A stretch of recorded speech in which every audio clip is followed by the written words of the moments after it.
Decided to make a video regarding slavery, submission to the government, and Christianity. I'm gonna go to the First Peter chapter 1 verse 1 in order to get a context. Um, Peter, an apostle of Jesus Christ, to those who reside as aliens scattered throughout Pontus, Galatia, Cappadocia, Asia, and Bithynia, who are chosen. Point is that he writes to the Christians spread out throughout different places. So each and every one of those Christians probably had different government system, different government who would be in charge of them. So that's we gotta keep this in mind. Number one. Now we're gonna go to the First Peter chapter 2, verse 13 through 21. Submit yourselves for the Lord's sake to every human institution, whether to a king as the one in authority or to governors as sent by him for the punishment of evildoers and the praise of those who do right.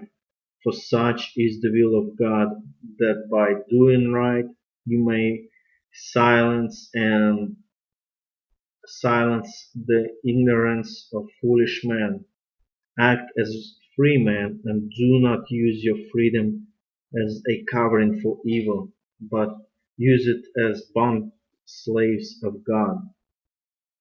Honor all people, love the brotherhood, fear God, honor the king. Servants, be submissive to your masters with all respect, not only to those who are good and gentle, but also to those who are unreasonable. For this finds favor if, for the sake of conscience toward God, a person bears up under sorrows when suffering unjustly. For what credit is there if, when you sin and um, harshly treated, you endure it with patience? But if, when you do what is right and suffer for it, you patiently endure it, this finds favor with God. For you have been called for this purpose, since Christ also suffered for you, leaving you an example for you to follow in his steps. So, um, people been spread out throughout different countries and had different governments. So, and Peter commands them to submit to every human institution, whether to a king as the one in authority or to the governors as sent by him for the punishment of evildoers and the praise of those who do right. So, by times we have to acknowledge that you will suffer as a Christian, especially if you're in China. So the government, you should submit. I give you example, basic example of this. You submit to the government that you're under, as long as this government does not tell you to sin.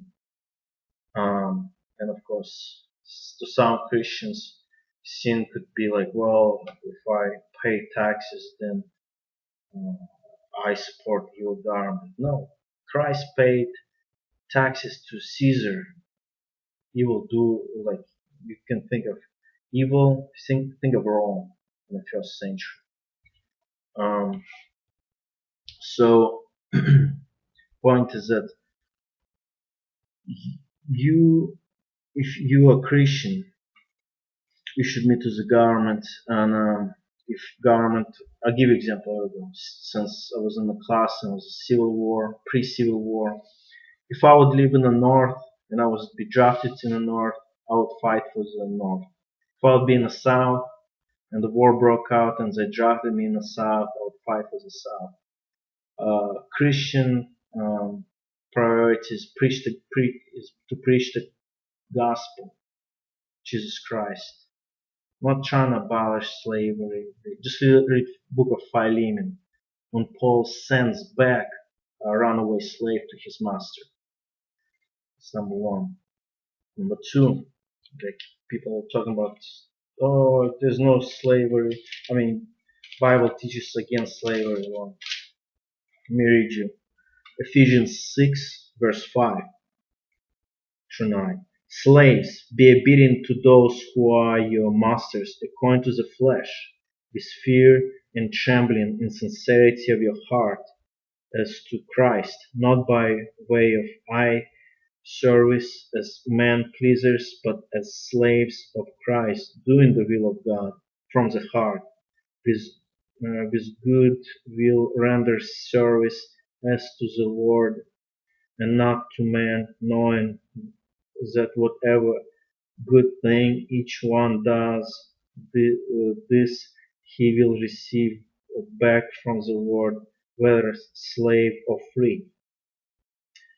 And masters, do the same thing to them and give up threatenings, knowing that both their master and yours is in heaven, and there is no partiality with him.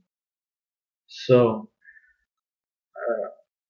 a Greek type of slavery, Paul had nothing against it. Actually, he said to the slaves in Ephesus that they should submit yourselves to their masters. And um, so it was not just a biblical slavery like in the Old Testament.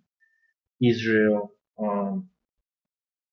Isra- Israelites, and also if you were trying to prove, um, Old Testament doesn't teach to slavery. Well, think of Hagar, Abraham. Uh, Abraham's wife Sarah gave Hagar that Abraham would have sex with Hagar and produce a child. She was a concubine. She was, in a sense, you can call it, in a sense, she was a sex slave. So, then going to the Exodus 21, verses 1 through 8.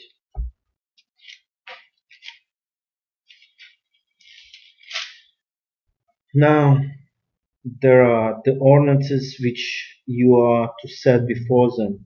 If you buy a Hebrew slave, he shall serve for 6 years, but on the seventh he shall go out as a freeman without payment. If he uh, comes alone, he shall go out alone. If he is the husband of a wife, then his wife shall go out with him. If his master gives him a wife, and she bears him sons or daughters, the wife and the children shall belong to the master, and he shall go alone. But if the slave uh, plainly says, I love my master, my wife, and my children, I will not go out as a freeman, then his master shall bring him to God, then he shall bring him to the door or the door's post, and his master shall pierce his ear with an awl, and he shall serve him permanently.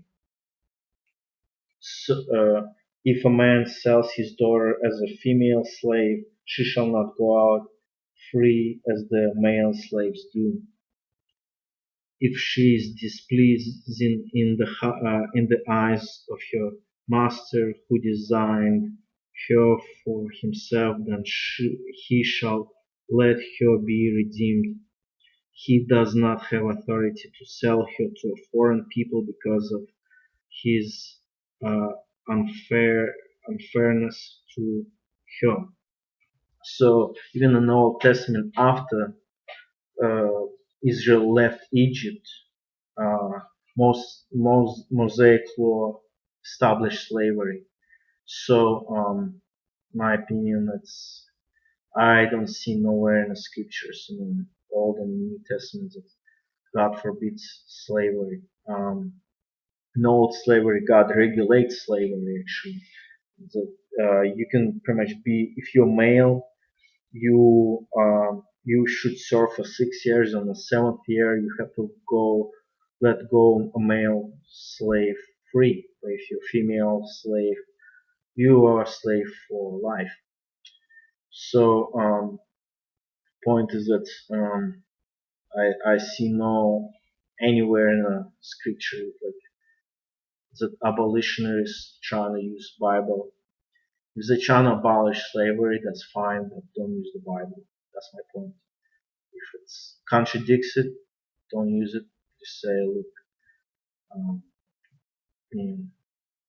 or well. So just recount what I said regarding to submission to the government.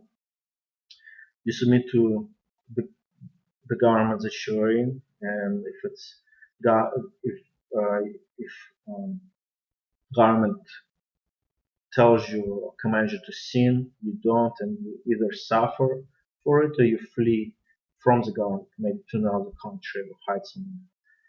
So that's it.